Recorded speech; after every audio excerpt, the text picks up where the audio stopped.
মন্দিরে গিয়ে সবাই বলেছি দয়াময় সুখ দাও শান্তি দাও গাড়ি দাও গাড়ি দাও, কিন্তু কেউ কখনো জিজ্ঞেস করিনি দয়াময় আমরা তো ভালো আছি তুমি কেমন আছো গো। যখনই বিপদে পড়ি তাকে ডাকি আর বিপদ পুড়িয়ে গেলে তাকে আর খোঁজ করি না। এমন ভক্ত হয়েছি আমরা। ভক্ত হয়েছিল সুদামা, ভক্ত হয়েছিল সুদামা, যার ঘরে দুবেলা দুমুঠো খাওয়ার মতো জিনিস ছিল না মা, তবুও সে কোনোদিন ভগবানের কাছে কিচ্ছু চায়নি। আমাদের অনেক আছে তথাপিও আমরা চাই, কিন্তু সুদামার ঘরে এত অভাব, দুবেলা দুমুঠো ভালো করে খেতে পায় না, তবুও গোবিন্দকে কিছু চায়। সুদামার ছোট্ট ছোট্ট ছেলে মেয়েগুলো ক্ষুধায় ছটফট করে। সুদামার স্ত্রী বসুন্ধরা একদিন এসে বলছে স্বামী আমার ঘরে এত অভাব আমি আর সহ্য করতে পারছি, বলো বসুন্ধরা আমি কি করব, আমি কি করব বলে দাও। স্বামী তোমার বন্ধু নাকি দ্বারকার রাজা, যাও না স্বামী তোমারই তো বন্ধু, যাও না একবার, সে যদি আমাদের অভাবের কথা জানতে পারে নিশ্চয়ই কিছু ব্যবস্থা করে দেবে। থাক বসুন্ধরা যা বলেছ বলেছ, আর কোনোদিন এমন কথা বলবে না। কেন স্বামী? বসুন্ধরা আমি যে আমার ওই বাল্য বয়সের বন্ধু কৃষ্ণকে কথা দিয়েছি জীবনে যত ভাবি আসুক না কেন, যদি আমার প্রাণও চলে যায় তবুও কৃষ্ণর থেকে চেয়ে আমি কিছু নেব না।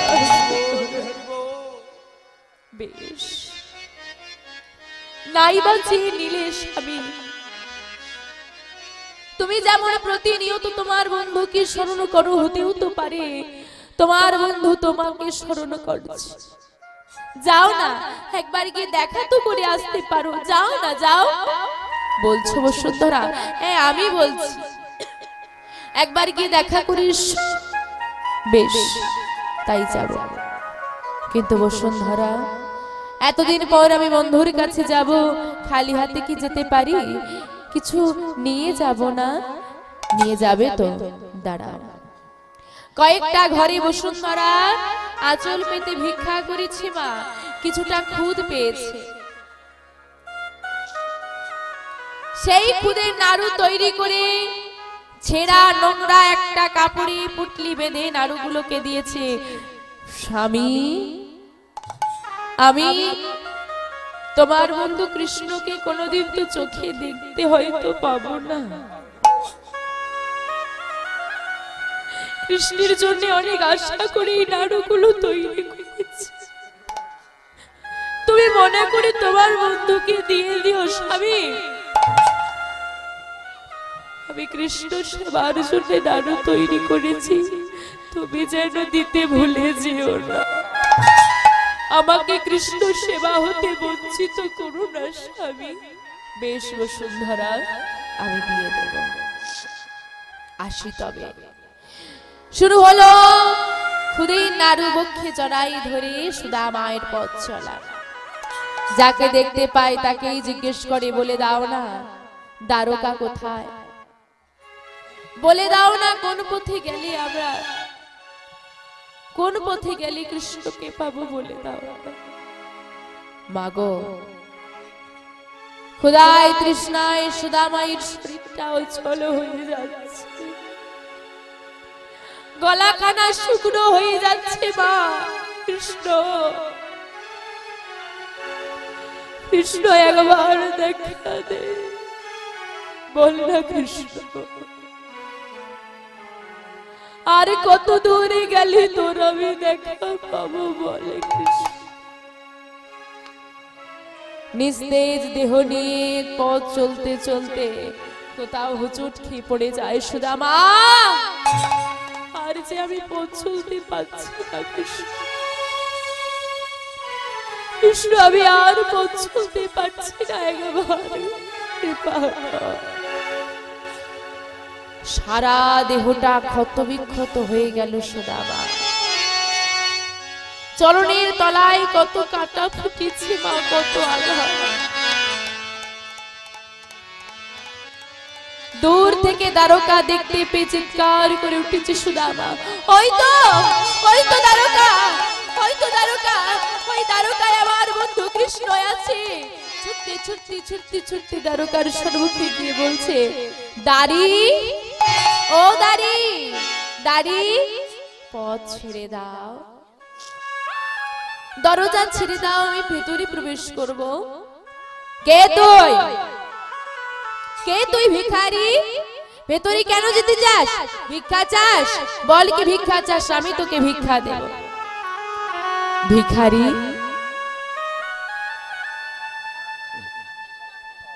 হ্যাঁ গো আমি ভিখারি, হ্যাঁ গো আমি ভিখারি গো, ভিখারি।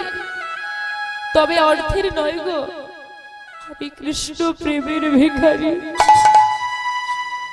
একবার দরজা ছেড়ে দাও, আমি কৃষ্ণের কাছে যাব।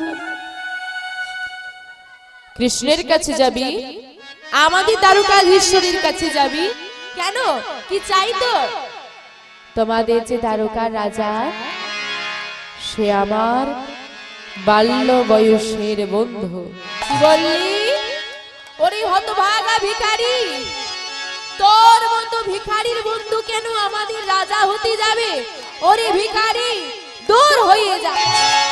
যেই না সুদামার নিস্তেজ দেহটাকে ধাক্কা দিয়েছে, আছাড় খেয়ে পড়ল সুদামা।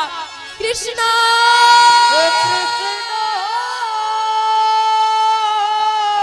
একবার দেখা দে বন্ধু,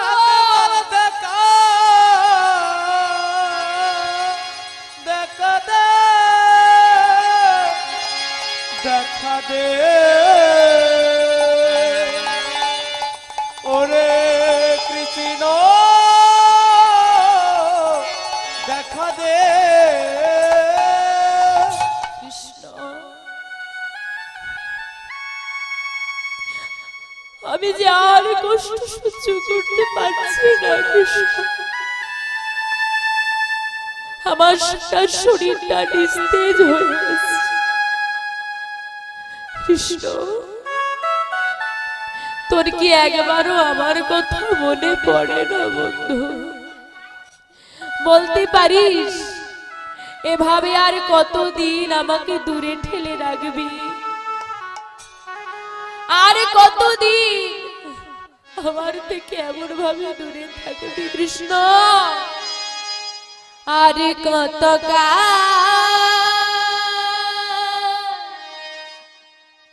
গিরিধারিলা আড়ালে আড়ালে রবে, আড়ালে আড়ালে রবে। আর কত গিরিধারিলা আড়ালে আড়ালে রবে, তুমি আড়ালে আড়ালে রবে। আর কত গিরিধারিলা আড়ালে আড়ালে রবে, তুমি আড়ালে আড়ালে রবে। আর কত গিরিধারিলা আড়ালে আড়ালে রবে, তুমি আড়ালে আড়ালে রবে। নয়নের ঝরে আমার নয়নের ঝরে অবিরত, আবার নয়নের ঝরে আমার নয়নের ঝরে অবিরত। দর্শন পাব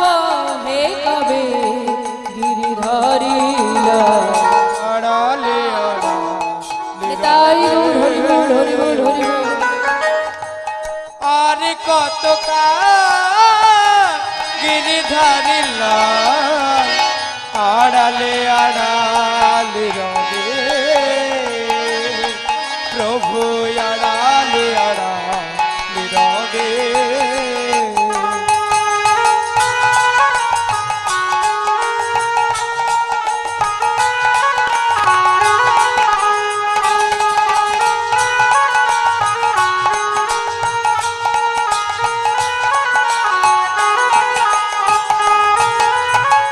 দেখা যদি না দেবে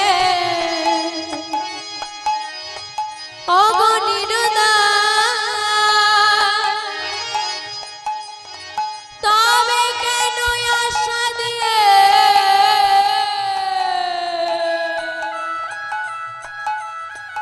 ভরালে দেখা যদি না দেবে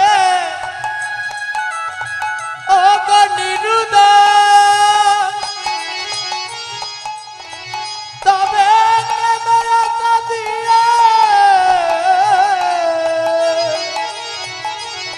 প্রভু ভরালে দেখা যদি না দেবে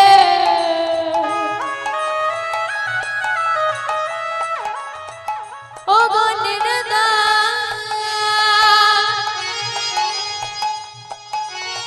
তবে কেন আশা দিয়ে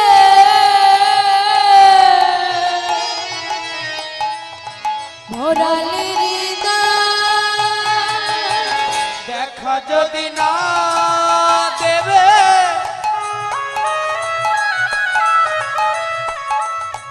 ও নিরুদয় তবে কেন আশা দিয়ে প্রভু ভরালে হৃদয় আকুল আমার মরমের ব্যথা আকুল আমার মরমের ব্যথা আকুল আমার মরমের ব্যথা আকুল আমার মরমের ব্যথা দর্শন পাবো হে কবে গিরধারিলা আড়ালে আড়ালে রবে আরে কত কাল গেরে ধারিলা আড়ালে আড়ালে রবে তুমি আড়ালে আড়ালে রবে তুমি আড়ালে আড়ালে রবে গেরে ধারিলা ওগো দেখা দেখা দেখা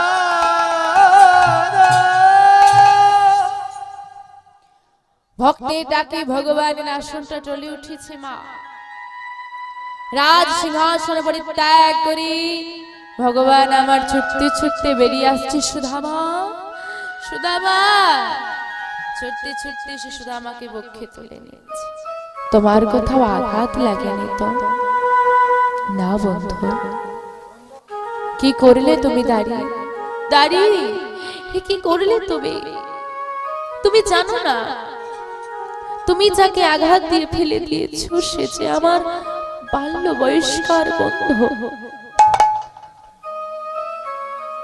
এসো সুধামা সুদামাকে সঙ্গে করে নিয়ে গিয়ে ভগবান আমার সিংহাসনে বসিয়ে নিজে হাতে ভক্তের চরণ দুটো ধইয়ে দিচ্ছে আহা চরণের তলায় কত ক্ষত সুধামা তোমার স্বপ্নে এত ক্ষত তুমি বলছো তোমার আঘাত লাগেনি না বন্ধু হ্যাঁ খুব কষ্ট হচ্ছিল বন্ধু আঘাতও লেগেছে বটে তবে তোমাকে দেখা মাত্র সব কষ্ট দূরে চলে যাচ্ছে যাই হোক অনেকটা পথ হেঁটে এসেছো এসো বন্ধু আগে কিছু সেবা করে না রাজকীয় সেবা দিয়েছে সুদামাকে সুদামার সেবা বদনে তুলছে আর মনে পড়ছে সন্তান আদির কথা না জানি তারা কি সেবা করছে সুদামা এদিকে সেবা করে শয়নে গেছে মা। আজ এই না শয়ন কক্ষে গোবিন্দ আমার নিয়ে গেছে সুদামাকে। ভগবান অন্তর্যামিনী ভগবান সবই জানে, তথাপিও ভক্তকে পরীক্ষা করছে। বলছে সুদামা এতদিন পর আমার ঘরে এলে কিছু নিয়ে আসনি। সুদামার মনে পড়ে গেল বসুন্ধরার দেবাসী নাড়ু। মনে মনে চিন্তা করছে ছি ছি ছি ছি ছি, কৃষ্ণ রাজা তাকে এমন ছেঁড়া নোংরা পুটলির নাড়ু আমি দিই কেমন করে? না না, আমি দিতে পারবো না। কি হলো সুদামা, তুমি আমার জন্য কিছু নিয়ে আসনি? না বন্ধু, নিয়ে আসবো কি করে বলো? আমি তো হত দরিদ্র, আমি তো ভিখারি, তোমাকে সেবা দেওয়ার মতো আমার কাছে কিছু আছে? ঠিক আছে বন্ধু, শয়নে যাও। সুদামা শয়নে গেল আর ভগবান মনে মনে চিন্তা করছে, কৃষ্ণ তুমি চিন্তা করছো তোমার ওই ছেঁড়া নোংরা পুটলির নাড়ু আমি কেমন করে সেবা করব? সুদামা তুমি কি জানো না আমি যে ভক্তের ভক্তিটা বড় ভালোবাসি? তুমি আমায় দেবে না? বসুন্ধরা এত ভক্তি ভরে আমাকে সেবা দিয়েছে, তুমি দেবে না? বেশ, আমিও দেখি তুমি কেমন করে আমার ভক্তের সেবা আমায় না দাও। যেই না সুদামা ঘুমিয়ে পড়েছি, মা সুদামার বক্ষ হতে সে ছেঁড়া নোংরা পুটলিটা বার করে ভগবান মুখে বদনে দিচ্ছে আর বলছে, আহ সুদামা, জানো না সুদামা, তুমি জানো না এই রাজপ্রাসাদের রাজকীয় সেবা করতে করতে আমি ক্লান্ত। কতদিন এমন ভক্তের এমন ভক্তি মাখা প্রসাদ আমি সেবা করিনি গো। এদিকে কৃষ্ণ সেবা করেছি, সেবা করে সুদামা শয়নে গেছি। সুদামার সারা অঙ্গে গোবিন্দই আমার হাত বুলিয়ে দিয়ে সব ক্ষত বিলীন করে দিলেন। এইবার সুদামা নিদ্রাভঙ্গ হতে বলছে, বন্ধু তোমাকে দেখতে এসেছিলাম, তুমি কেমন আছো? তা দেখা তো হলো, এবার আমাকে ফিরে যেতে হবে। তা সুদামা তুমি চলে যাবে এরই মধ্যে? হ্যাঁ কৃষ্ণ, আমার বেশিক্ষণ থাকলে হবে না বন্ধু, বাড়িতে পরিবার আছে। আচ্ছা বেশ, আটকে রাখবো না সুদামা। তবে সুদামা তুমি যে আমার থেকে চলে যাবে, যাওয়ার বেলায় আমার কাছে কিছু চেয়ে যাবে না? কিছু তো নিয়ে যেতে হবে, বলো কি চাও? সুদামা বলছে, না কি চাইবো, সবই তো আমার আছে। কি বলছে মা? সবই তো আমার আছে, অথচ ঘরে দুবেলা দুমুঠো খাওয়ার কিছু নেই। তথাপিও বলছে সবই তো আমার আছে, কি চাইবো? এটাই হচ্ছে মা ভক্ত। আমরা হচ্ছি পিপাসু ভক্ত। কি পিপাসু? অর্থের পিপাসু। টাকা দাও, গাড়ি দাও, বাড়ি দাও, শুধু দাও। কিন্তু ভক্ত যেজন হয় মা, সে জানে ভগবানের কাছে কিছু চাইতে হয় না গো, সে তো দেওয়ার জন্যই বসে। সুদামাকে বলছি, না না সুদামা, তুমি যদি আমার কাছ থেকে কিছু না চাও, তোমাকে আজ আমি যেতে দেব না। বেশ বন্ধু, দেওয়ার যদি তোমার আমাকে কিছু থাকে, তাহলে তুমি শুধু আমাকে এইটুকু আশীর্বাদ করো, তুমি আমাকে ভুলে গেলেও আমি যেন না কোনোদিন তোমাকে ভুলে যাই। তাই গৌর হরি হরি হরি বল, হরি ভক্তের এই প্রার্থনা। আসি বন্ধু, বেশ এসো। সুদামা বিদায় নিল। সুদামা যখন গৃহে ফিরে এলো, কি আমার সেই তালপাতার পুরে ঘর কোথায় গেল? এখানেই তো আমি থাকতাম, আমার ছোট্ট পরিবার কোথায় গেল? আমার সেই তালপাতার ছোট্ট কুড়ে ঘরটা। বাবা, কুড়ে ঘরের জায়গায় একটা বড় রাজপ্রাসাদ হয়ে গেছে। আর সেই প্রাসাদের মধ্যে থেকে বসুন্ধরা বেরিয়ে আসছে, স্বামী স্বামী, তুমি ফিরে আসার আগে তোমার বন্ধু কৃষ্ণ এসে আমাদের সব অভাব মিটিয়ে দিয়ে গেছে। নিতাই হরি বল, হরি বল, হরি বল। তাই মা কখনো দয়াময়ের কাছে কিছু চাইতে নেই, কারণ সে তো দেওয়ার জন্যই বসে আছে। তুমি শুধু তাকে চাও, সে সর্বস্ব তোমাকে দেবে। ভাবছো বসে চলবে কি সে? তুমি ভাববার কে? যার ভাবনা সে ভাববে, তুমি ভাবো তাকে। যদি আমরা তাকে ভাবতে পারি, তাকে ডাকতে পারি, আমাদের সব অভাব তিনি মিটিয়ে দেবেন। যাই হোক মা, আজকে চন্দ্রাবিলু বলছি, দয়াময় যদি আমাকে কিছু দেওয়ার হয়, তুমি আমার হয়ে যাও। এইটাই ভক্তের কামনা। গোবিন্দই আমার সব সহ্য করতে পারি গো, সহ্য করতে পারে না দুটো জিনিস, এক হচ্ছে ভক্তের নয়নের বাড়ি, দ্বিতীয় ভক্তের অহংকার। চন্দ্রাবলী যেই না নয়ন বাড়ি দিয়ে গোবিন্দকে আমার ডেকেছে, চন্দ্রাবলীর কুঞ্জ গ্রহণ করলেন গোবিন্দ। এদিকে রাধারানী সারা রাত বসে বসে কাঁদছে। চন্দ্রাবলীর কুঞ্জ যেই না গ্রহণ করেছে, চন্দ্রাবলী মনের মতো করে গোবিন্দকে সেবা দিচ্ছে। কেমন করে? গলায় বনমালা দিয়ে, বনমালা দিয়ে, বরণে নিজ বসনে পরায়, নিজ বসন পরায়, কপালে সিঁদুরের ফোঁটা দিয়ে, সিঁদুরের ফোঁটা দিয়ে সেবা দেয় আর বলে মাধব, ও গো মাধব, নিজ গুণে সেবা করো, তুমি তব নিজ তাই নিজ গুণে এসে সেবা করো। হে মাধব, নিজ গুণে তুমি সেবা করো, আমার তো তোমাকে দেওয়ার মতো কিছুই নেই। আর চন্দ্রাবলী মাধবকে সেবা দিয়েছে। এদিকে রাত হয়ে গেল, গভীর রাত। হে মাধব, সেবা তো হয়েছে, বা শয়নে যাও। গোবিন্দ মনে মনে চিন্তা করলেন, এখন যদি আমি বলি যে আমাকে ছেড়ে দাও, আমি চলে যাব, তাহলে তো ছাড়বে না গভীর রাত্রে। তাহলে কি করা যায়? না, আমি ঘুমের অভিনয় করে শুয়ে থাকি। আমি যদি ঘুমের অভিনয় করে শুয়ে থাকতে পারি, চন্দ্রাবলী মনে ভাববে আমি ঘুমিয়ে গেছি, আর আমি ঘুমিয়ে গেছি ভেবে চন্দ্রাবলীও ঘুমিয়ে যাবে, আর চন্দ্রাবলী ঘুমিয়ে গেলে আমি চলে যাব। এই ভেবে মাধব শয়নে গিয়ে চোখটা বন্ধ করে এমন ভাবে শুয়ে আছে যেন মনে হচ্ছে না জানি কত গভীর নিদ্রায় প্রবেশ করেছে। এদিকে মাধব শয়নে গেছে আর চন্দ্রাবলী চরণ সেবা করছে। মাধব মনে মনে চিন্তা করছে চন্দ্রাবলী কখন ঘুমোবে, আর চন্দ্রাবলী মনে মনে বলছে, হে মাধব, প্রতি রাতে ঘুমোনো যায় গো, প্রতি রাতে মাধব পাওয়া যায় না। ভক্ত চরণে নিবেদন, যেনারা এখনো প্রসাদ পাননি প্রসাদটা পেয়ে নেবেন।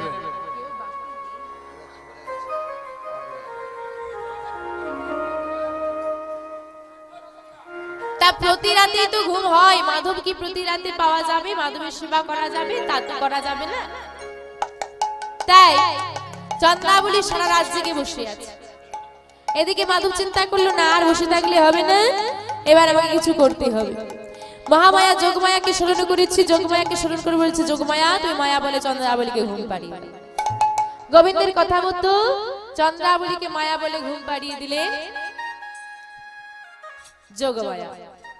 চন্দ্রাবলী যেই না ঘুমিয়ে পড়েছে, তাড়াতাড়ি করে মাধব বাহির দরজায় বেরিয়ে দেখছে, সর্বনাশ! এ কি হলো গো? হ্যাঁ, এ কি হলো? গধূলি বেলায় মিলন হওয়ার কথা, আজকে গধূলি বেলা পেরিয়ে সন্ধ্যা পেরিয়ে রাত্রি পেরিয়ে প্রভাত হয়ে গেল। না জানি রাধারানী কি করছে।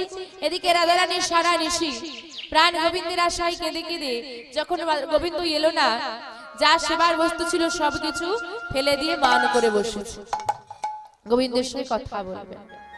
আর এদিকে রাধারানীর কথা চিন্তা করে গোবিন্দ আমার ছুটতে ছুটতে রাধারানীর কুঞ্জে চলেছে। কেমন করে?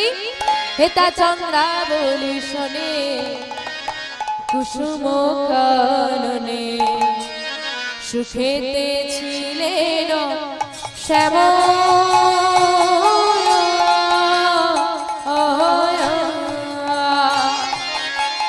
এত চন্দ্রাবলী শোনে কুসুম কাননে,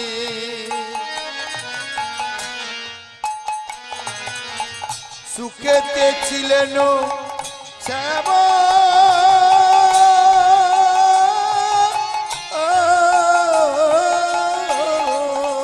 হেথা চন্দ্রাবলী শোনে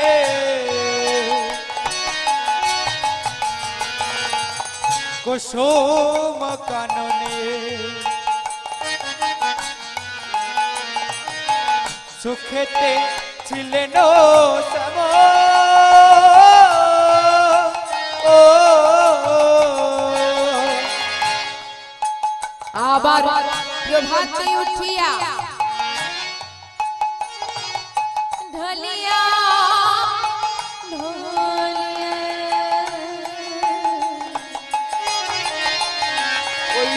প্রভাতে উঠিয়া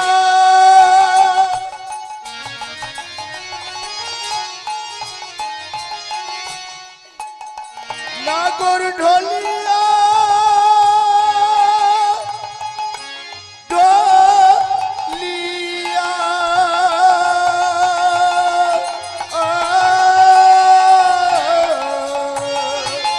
চলিল রাধার ঠামরিলে চলিল রাধার নাগর প্রভাতে উঠিয়া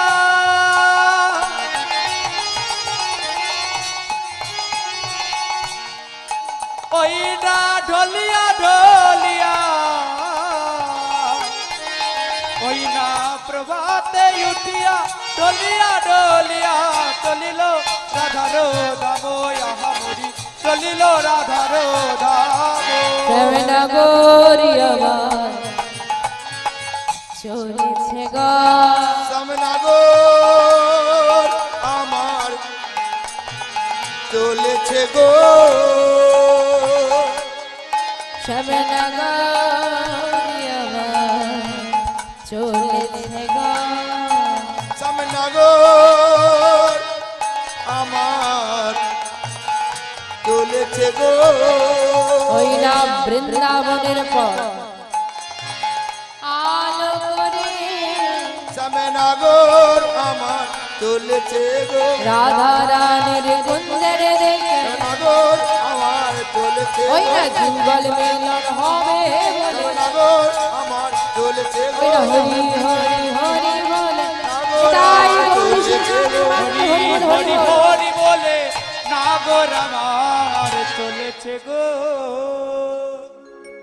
শ্যামনগর আমার ছুটতে ছুটতে সে রাধারানীর কুঞ্জে যেই না প্রবেশ করবে মা রাধারানীর সখীরা বাধা দিয়েছে দাঁড়াও কোথায় যাচ্ছ মাধব কেন বিনোদিনীর কাছে না না বিনোদিনীর কাছে তুমি যেতে পারবে না কেন না বিনোদিনী মান করেছে তোমার সঙ্গে কথা বলবে না আচ্ছা তাই নাকি আচ্ছা তুমি একবার প্রবেশ করতে দাও বিনোদিনী কেমন কথা না বলে থাকে আমি দেখছি না না না না না আমরা তোমাকে প্রবেশ করতে দেব না মাধব তোমার কাছে আমাদের কিছু প্রশ্নই আছে আমাদের প্রশ্নের উত্তর দিয়ে উত্তীর্ণ হতে পারলে প্রবেশ করতে দেব না হলে না কি প্রশ্ন না মাধব তোমার কাছে আমাদের প্রথম প্রশ্ন হলো ও মাধব তোমার গলায় ফুলের মালা দেখি আজকে বনমালা কেন গো বলি আসলে কি হয়েছে জানো প্রতিদিন তো ফুলের মালা পরি ও মা প্রকৃত মালাটা কে দিয়েছে চন্দ্রাবলী এখন সত্যি কথা তো বলা যাবে না তাই বলছি প্রতিদিন তো ফুলের মালা পরি একই রকম মালা কি প্রতিদিন ভালো লাগে তাই তো বনমালা পরেছি কেন ভালো লাগছে না বাহ খুব সুন্দর লাগছে তো আচ্ছা মাধব তোমার ললাটে চন্দনের সেবা করা থাকে আজকে সিঁদুরের ফোঁটা কেন আসলে কি হয়েছে জানো কাল নিশীতে গিরি গোবর্ধন গৌরী পূজা করেছি তাই করেছি বাহ আচ্ছা মাধব তোমার পরনের পিতাম্বর কোথায় পিতাম্বরের পরিবর্তে নীলাম্বর কেন পিতাম্বর পিতাম্বর মানে পীত বর্ণের বসন পীত বর্ণ মানে কোন রং হলুদ তা বলছে হলুদ রঙের বসন দেখে থাকি আজকে নীল কেন বলছে এই নীল বসনটা আমার দাদার বসনটা আমার ভারী পছন্দ হলো তা দাদাকে বললাম দাদা আজকে দিনে তোমার বসনটা আমাকে দাও আর আমার বসনটা তুমি পরো ও তার মানে তোমার পরনের বসনটা তোমার দাদার বলে হ্যাঁ সত্যি করে বলো তো মাধব তোমার পরনের বসনটা কার আমার দাদার সত্যি করে বলো পরনের বসনটা কার আরে বাবা বলছি তো আমার দাদা তাই বসন যদি তোমার দাদার হয় এবার বলো তোমার দাদার নাম কি চন্দ্রা বলে দাদার নাম কি চন্দ্রা বলি দাদার নাম কি চন্দ্রা বলে দাদার নাম কি চন্দ্রা বলি বসনে লেখা চন্দ্রা বলি দাদার নাম কি চন্দ্রা বলি বসনে লেখা চন্দ্রা বলি দাদার নাম কি চন্দ্রা বলি বসনে লেখা চন্দ্রা বলি তোমার চন্দ্রা বলি কি গো বলো তোমার দাদার নাম কি চন্দ্রা বলি তুমি সারে বলি চলেছো বসনটা তোমার দাদার কিন্তু বসনের পাড়ে যে চন্দ্রা বলির নাম এবার বলো তোমার দাদার নাম কি চন্দ্রা বলি নতমস্তকে দাঁড়িয়ে আছে মা আর উত্তর করতে পারছে না কি বলবে সব সত্য ধরা পড়ে গেছে প্রাণ গোবিন্দ আমার নতমস্তকে দাঁড়িয়ে বলছে আমার অন্যায় হয়েছে আমার অপরাধ হয়েছে আমাকে ক্ষমা করে দাও কিন্তু সখীদের কাছে কোনো ক্ষমা পেল না বেশ তোমরা আমায় ক্ষমা করলে না, একবার রাধারানীর কাছে যেতে দাও। আমার বিনোদিনী যদি আমাকে ক্ষমা না করে আমি চলে যাব, আমি আর আসবো না। বেশ, যেই না সখীরা দরজাটা ছেড়ে দিয়েছে, প্রবেশ করছেন প্রাণ গোবিন্দ। আর প্রবেশ করে দেখছে দক্ষিণে ঘুমোটা টানি মনে করে বসে আছে রাধা বিনোদিনী। আমার রাধা বিনোদিনী মনে করে বসে আছে, আমার রাধা বিনোদিনী। দক্ষিণে ঘুমোটা টানি মান করে বসে আছে রাধা বিনোদিনী। নতমস্তকে রাধা রানী বসে আছে। আর গোবিন্দ যেই না দর্শন করেছে রাধা রানী মান করেছে মা, কি করলেন না, মাথার চূড়া থেকে মোহন বেনু পর্যন্ত যা সর্বস্ব অলঙ্কার আদি ছিল খুলে দিয়ে দিলেন বিনোদিনীর চরণ। কিন্তু বিনোদিনীর মান ভাঙলো না। বিনোদিনীর মান যখন ভাঙলো না, যার চরণ পাওয়ার জন্য জগৎ সংসার পাগল, সে আজকে রাধা রানীর দুটি চরণ জড়িয়ে ধরে বলে, রাধে একবার ক্ষমা করো। ইহ জগতে কেউ জানুক বা না জানুক, তুমি তো জানো, তুমি তো বোঝো আমি কেন গিয়েছিলাম চন্দ্রাবলীর ঘরে। আমি যে ভক্তের ভগবান, ভক্তের নয়নের বাড়িতে আমি সহ্য করতে পারি না। কিন্তু বিনোদিনীর মান ভাঙলো না। এত কিছু করেও যে করে বিনোদিনীর মান ভাঙলো না, অবশেষে কি করছে মা? অবশেষে প্রাণ গোবিন্দ আজ রাধা রানীর দুটি চরণ, আজ রাধা রানীর দুটি চরণ মস্তকে তুলে নিল। গোবিন্দ মস্তকে তুলে নিল। দেহি পদ পল্লব মোদার, উদার দেহি পদ পল্লব মোদার, দেহি পদ পল্লব মোদার। ও মা, রাধারানী দুটি চরণ প্রাণ গোবিন্দ মস্তকে তুলে নিলেন, পদকর্তা কলম দিলেন, দেহি পদ পল্লবম মুদার। এই যে বাবা লাইনটা আপনারা অনেক সবাই প্রায় চেনেন। যিনি ছিলেন ভক্ত কবি জয়দেব, যিনি রচনা করেছিলেন সমগ্র গীত গোবিন্দম গ্রন্থ। সম্পূর্ণ গীত গোবিন্দম গ্রন্থ ভক্ত কবি জয়দেব রচনা করলেও শেষ দুটি লাইন তিনি লিখতে পারেন। কেন, কিভাবে লিখবো? ভগবানের মস্তকে ভক্তির চরণ, এটা কি হতে পারে? হতে পারে না।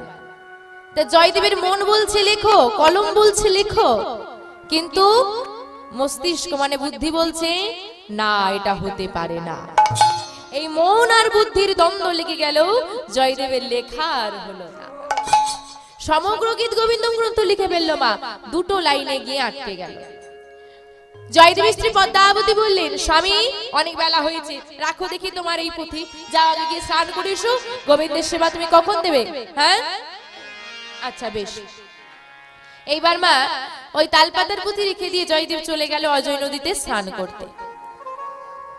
যাচ্ছে আর মনে মনে বলছে, হে প্রাণনাথ, আমি তো তোমার মহিমা বর্ণনা করতে পারলাম না, তুমি বর্ণনা করো, তুমি লিখে দাও। এই বলি যেই না অজয় নদীতে চলে যাচ্ছে প্রাণ গোবিন্দের স্মরণ নিতে নিতে জয়দেব, ঘরে আরেকটা জয়দেব এসে হাজির হয়ে গেছে। এই জয়দেবকে স্বয়ং ভগবান। কি হলো স্বামী, এই তুমি স্নান করতে গেলে আবার ফিরে এলে যে, কি হয়েছে নাকি? তোমার স্নান করলে না তো? পদ্মা, আসলে ওই যে দুটো লাইন বাকি রয়ে গেছে বললাম না, ওই দুটো লাইন আমার মনে পড়ে গেছে, তা ভাবলাম নদীতে যাব, স্নান করব, ফিরে আসবো, যদি ভুলে যাই তাই চলে এলাম। তা পদ্মা, যদি ঘরে একটু জল থাকে আমাকে একটু স্নান করিয়ে দাও। পদ্মাবতী ভাগ্যবতী মা আমার ধরেও ধরতে পারলো না, চিনেও চিনতে পারলো না, জয়দেব ঋষি ভগবানকে স্নান করিয়ে দিলেন। স্নান করিয়ে দিয়ে স্নান করে নিয়ে গোবিন্দ আমার বলছে, ও পদ্মা, অনেক বেলা হয়ে গেল, এখনো তো আমায় সেবা দিলে না। দেখেন মা, এত কিছু বলে দিচ্ছি তাও কিন্তু পদ্মাবতী মা ধরতে পারলো না। স্বামী তোমার ক্ষুধা লেগেছে? হ্যাঁ ভীষণ ক্ষুধা পেয়েছে। বসো স্বামী, আমি এক্ষুনি সেবার ব্যবস্থা করছি। একটি পাত্রে মা সেবার বস্তু সাজিয়ে মনে মনে চিন্তা করছে, স্বামী তো আজকে খিদে পেয়েছে, তা স্বামী প্রতিদিন গোবিন্দের সেবা দেয়, তো আজকে স্বামীর ক্ষুধা লেগেছে, এক কাজ করি আমি নিজেই গিয়ে সেবাটা দিয়ে দিই। এই বলে যেই না সেবার পাত্র নিয়ে এগিয়ে চলেছে মন্দিরের দিকে, হঠাৎ জয়দেব ঋষি ভগবান ডাক দিল, পদ্মা চললে কোথায়? কেন স্বামী? গোবিন্দকে ভোগ নিবেদন করতে? না না না না, আজকে কোনো গোবিন্দকে আর ভোগ নিবেদন করতে হবে না, দাও তো, আমার ক্ষুধা লেগেছে, আগে আমাকে সেবা দাও। পদ্মাবতী মা মনে মনে চিন্তা করছে, এই ব্যাপারটা কেমন হলো? আমার স্বামী গোবিন্দকে সেবা না দিয়ে জলস্পর্শ করে না, সে আজকে বলছে গোবিন্দকে সেবা দিতে হবে না, আমাকে আগে দাও। ব্যাপারটা কেমন হলো? কি হলো, কি ভাবছো? নিয়ে এসো এদিকে। কিন্তু স্বামী গোবিন্দের সেবা না দিতে সেবা করতে নেই। শোনো পদ্মা, আমি তোমার স্বামী, আর স্ত্রীর কাছে পরম ভগবান হলেন স্ত্রীর প্রধান কর্তব্য কি? স্বামী সেবা। তাহলে আমি তোমার স্বামী হই, তোমাকে আদেশ করলাম আগে আমার সেবা দাও। স্বামীর আদেশ অমান্য করা যাবে না। মনের দুঃখে গোবিন্দকে সেবা দিতে পারলো না, এই মনের দুঃখে সেবার পাত্রের উপর একটা তুলসী পত্র দিয়ে জয়দেব ঋষি গোবিন্দের কাছে ধরিয়ে দিয়েছে। আজকে জয়দেব সেবা করে নিয়ে বলছে, পদ্মা আমার সেবা হয়েছে, তুমি সেবা করো, আমি মন্দিরে গিয়ে বসে শ্লোকটা সম্পূর্ণ করব। এই বলে জয়দেব বেরিয়ে গিয়ে প্রবেশ করলো মন্দিরে, আর এদিকে পদ্মাবতী মা যেই না এক গ্লাস বদনে তুলেছে, ওদিকে আসল জয়দেব হাজির। পদ্মা, ছি ছি ছি ছি ছি, লজ্জা করে না তোমার? তুমি গোবিন্দকে সেবা না দিয়ে আগে তুমি একা একা সেবা করে নিচ্ছ। ছি পদ্মা, ছি। তার মানে তুমি প্রতিদিন এভাবে সেবা করে নাও? তোমার কি মাথা খারাপ হলো স্বামী? এই তো তুমি সেবা করে গেলে, আর তুমি তো বললে যে আজকে কোনো গোবিন্দকে সেবা দিতে হবে। আমি পদ্মা, তুমি আমাকে কোনোদিন দেখেছো আমি গোবিন্দকে সেবা না দিয়ে নিজে আগে সেবা করে নিয়েছি? না, দেখি না। তাহলে তুমি কেন বলছো আজ এমন কথা? স্বামী কি করব বলো? তুমিই তো এই কাণ্ডগুলো করে গেলে। তুমিই তো বললে আজকে গোবিন্দকে সেবা দিতে হবে না, আগে আমাকে সেবা দাও। আমি কত করে তোমাকে বললাম গোবিন্দের সেবা না দিয়ে আগে সেবা করতে নেই, কিন্তু তুমি তো কারো কথা শুনলেই না। পদ্মা, তোমার কি মাথা খারাপ হয়ে গেছে? কেন মিথ্যে বলছো তুমি? বিশ্বাস করো স্বামী, আমি মিথ্যে বলছি না। এইবার বা দুজনের মধ্যে দ্বন্দ্ব সৃষ্টি হয়েছে। দেখো স্বামী, এভাবে দ্বন্দ্ব করলে হবে না। আমি তোমাকে দেখেছি মন্দিরে প্রবেশ করতে, চলো মন্দিরে যাই। দুজন মিলে যেই না মন্দিরে এসেছে মা, মন্দিরে এসে জয়দেব দেখলো যে তালপাতার পুঁথিটা মাটিতে পড়ে আছে। একই, আমি তো তালপাতার পুঁথি তুলে রেখেছিলাম, এমন নিচে এলো কি করি? তাড়াতাড়ি করি জয়দেব মা আবার ওই তালপাতার পুঁথিটা শেষ পাতা উল্টে দেখছে, লেখা আছে সরগরল অখণ্ডল অখণ্ডল মম শির শ্রীমণ্ডল শ্রীমণ্ডল দেহি পদ কল্লব মোদার। তাই হরি বল, হরি বল, হরি কল্লব মোদার। বাঁকা সিমের বাঁকা লেখা দেখে জয়দেবের মান ভঙ্গ হলো। পদ্মা, আমি এতদিন গোবিন্দ সেবা করে যার দর্শন পেলাম না, তুমি তাকে সেবা দিলে নিজে হাতে, ধন্য পদ্মা। আজকে সেই ভগবানের লেখা লাইন উল্লেখ করলেন পদকর্তা। যাই হোক মা, ও মা, রাধারানী দুটি চুল মাথায় তুলে নিয়েছে, আর রাধারানীর মান থাকবে? থাকবে না, এবার মান ভাঙবে। তাহলে এবার মিলন হবে না? মানা, আজকে রাধারানী এমন মান করেছে, মান তার আর ভাঙলো না। সখীরা বলে উঠলো, কি গো প্রাণনাথ, খুব তো বলেছিলে যদি রাধারানীর মান না ভাঙে তুমি চলে যাবে, এবার কি হবে? আমি চলে যাচ্ছি, তবে শুনে রাখো বিনোদিনী, তোমার কাছে যখন আমি ক্ষমা পেলাম না, আমি আর কোনোদিন কিন্তু তোমার কাছে এসে দাঁড়াবো না। বিনোদিনীকে জন্মের মতো পরিত্যাগ করে চলে গেলেন গোবিন্দ আমার। এখন গোবিন্দ জন্য চলে গেছে মা, গাছের ডালে বসে আছে সুখ আর শাড়ি। ও মা, সুখ শাড়িকে বলছে, শাড়ি এই তোমার বিনোদিনী, এই তোমার দয়াময়ী কৃপাময়ী, সারা জগৎ সংসারের মালিক, যার চরণ মাথায় তুলে নিল তথাপিও মান ভাঙলো না, সে কেমন বিনোদিনী গো? সে কেমন দয়াময়ী গো, তবে শোনো, এই যে গোবিন্দ তোমার বিনোদিনীকে ছেড়ে চলে গেল, আর কিন্তু কোনোদিন ফিরে আসবে না। যেই না এই কথা বলেছে, রাধারানী শুনতে পেয়ে তার মান ভেঙে গেছে। কি হলো? আমার গোবিন্দ তোমার চরণতলেই বসেছিল, গেল কোথায়? গোবিন্দকে আর দেখতে পাচ্ছে না। সখীদেরকে ডাকাডাকি শুরু করেছে, ললিতা, বিশাখা, কোথায় গেলি তোরা? আমার বধূ কই? বধূ সে তো অনেকক্ষণ আগে চলে গেছে। কোথায় গেছে, কোথায় গেছে তো বলতে পারবো না, তবে এইটুকু বলতে পারি, তোর কাছে আর কোনোদিন ফিরবে না বলে গেছে। সখী, আমি তো বধূ ছাড়া বাঁচবো না, দিয়ে আমার বধূকে ফিরাইয়ে দে। আমরা তো কেউ পারবো না, যদি ফিরিয়ে দিতে পারে সে হলো একমাত্র বৃন্দাদুতি। তাকে ডাকো। বৃন্দাদুতিকে ডাকা হয়েছে। বৃন্দাদুতি রাধারানীর চরণে প্রণাম করে বলছে, রাধে, তোর চরণ ধুলা মস্তকে দে, তোর কৃপা হলে গোবিন্দকে অবশ্যই ফিরিয়ে আনতে পারবো। রাধারানীর চরণে প্রণাম করে গোবিন্দকে খুঁজতে চলেছে বৃন্দাবনী। বৃন্দাবনে ভ্রমণ করছে, আর মুখে, ওমা বৃন্দাবনে কি নাম চলে? রাধে রাধে, মুখে রাধা নাম।